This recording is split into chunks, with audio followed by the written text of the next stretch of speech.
Hello everyone, my name is Rhoda. My Chinese name is Chen Zixing. Good afternoon, everyone. My English name is Emily and my Chinese name is Xiu Yuxin. I'm from China and study at Qingdao University of Technology. I'm thrilled to share how everyday Chinese behaviors reflect cultural theories, especially those by Hofstede and Trompniers. Since we've been diving into these frameworks in Luke's class this semester, so the title of my speech is Unpackaging Chinese Culture Through Daily Gestures, a lens of Hofstede and Trompniers. Let's start with a scene you might relate to. Emily, remember when we had dumplings last week? Your friend kept putting dumplings on my plate. It was sweet. But why do Chinese people do that? In my culture, we define that it should. Good question, Rhoda. Let's break this down using the theories we've learned. Let's start with Hofstede's collectivism. Hofstede model. China scores high on collectivism. We prioritize group harmony over individual needs. When someone offers you food, it's not just about the food. It's a way to say, you belong here and we care for you. This mirrors Trompniers' particularism. Rules matter less than relationships. In China, sharing food is a relationship ritual. We treat guests with extra care because the bond matters more than personal space rules. For example, during family dinners, elders often serve food to younger members. This isn't just politeness, it's a collective act to reinforce unity. Even strangers follow this. Once on a train, an elderly woman offered me her homemade mooncake. We didn't know each other, but in that moment, we were a temporary group bound back here. 弟弟，吃饭时长辈入座后，你才能入座。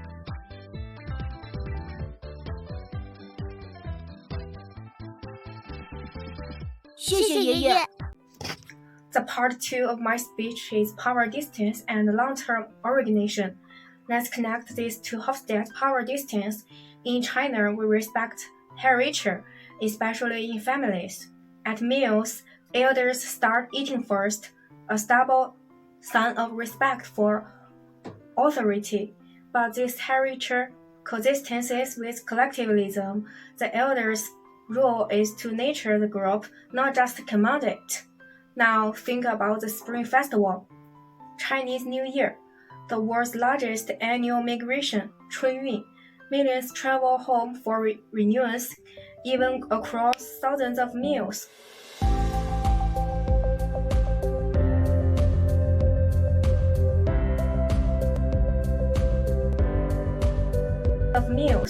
This reflects Hofstede's long-term organizations.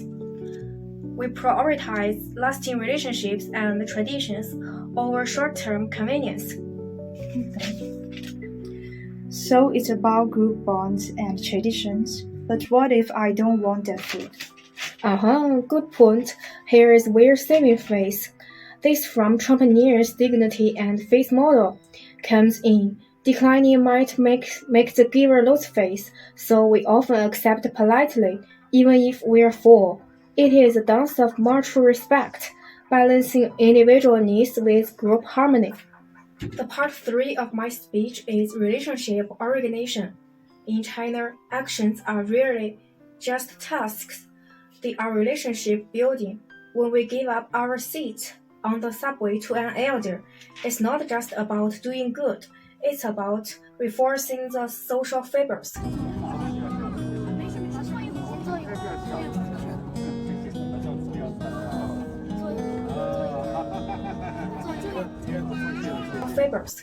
We are taught, today you help others, tomorrow others will help you. This even shapes business culture too. China's negotiations often start with shared meals, building trust before discussing contrasts. For you studying these theories, remember Chinese culture is a living textbook. The annoying food offerings, the chaotic Spring Festival trips, the subway seat giving, They are all windows into collectivism, particularism, and long-term organization. All in all, thank you for listening, and thank you, Luke, for guiding us to see culture in the smallest moment. Hello everyone, my name is Rhoda, and today I want to introduce something about China, and my teacher is Luke. I am Chinese. The topic is, why do Chinese people often look to history? I personally think it's because China's long history gives it confidence to look forward. This applies to big things like the country's 5-year plans and small things like how ordinary people save money.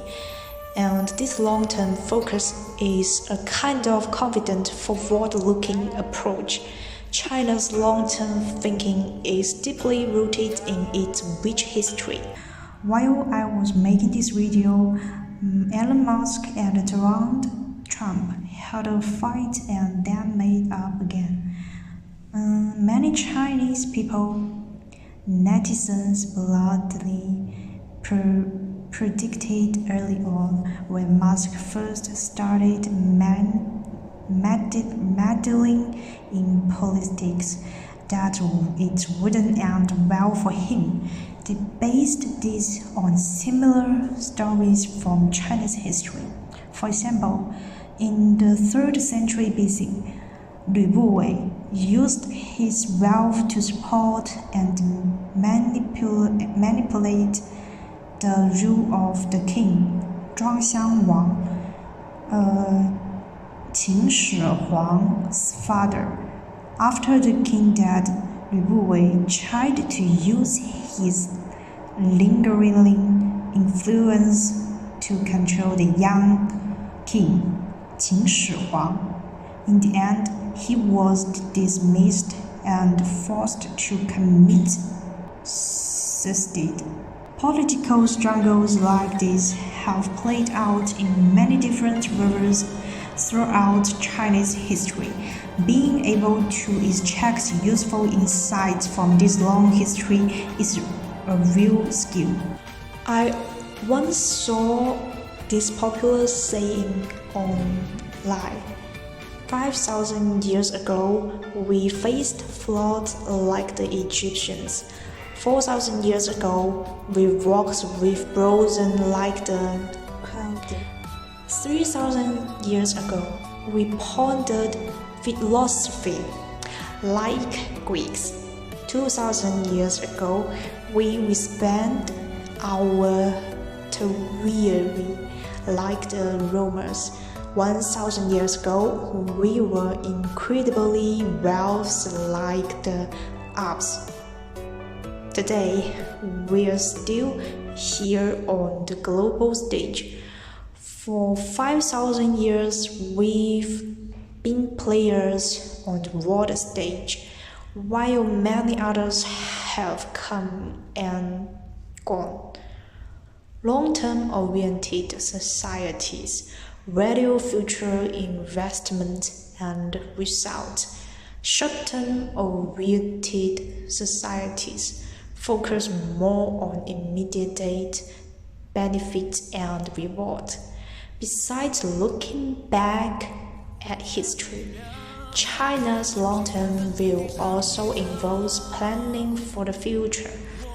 It combines lessons from the past with present conditions to map out the future direction and stick to it. The key is to good future planning is not relying too much on past experience. A long-term society needs this balanced review, connecting the past and the present, learning from what worked and learning behind what didn't. That's also an old saying. Only by understanding historical experience can we plan for a good future. This is also why I think reviewing history is also an important preparation for Chinese society to plan for the future. And it's also a magnification of long-term orientation to society. I hope it can really help you understand China.